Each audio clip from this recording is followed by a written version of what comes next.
Alright, quick video of the painted and welded in roll bar. It's a Rhodes race cars, I believe is the brand. DOM steel. Angle braces down there.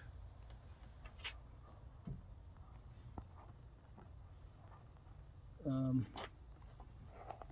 little bit challenging getting in. I was able to mock it up in here and then bring it out and weld everything together and then put it back in.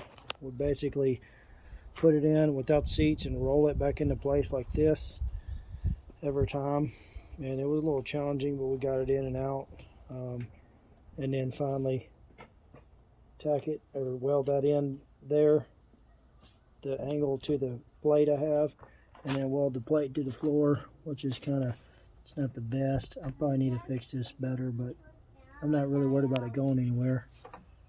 Anyway, it turned out really nice, I thought. It's pretty tight to the ceiling on this thing. Hold on.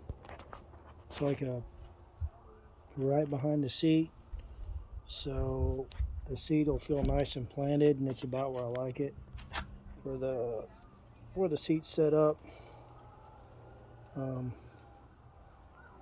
That whole dash is pretty nasty. It's got a TKO 600 in it. It's a little turbo 302. So painted roll bars in.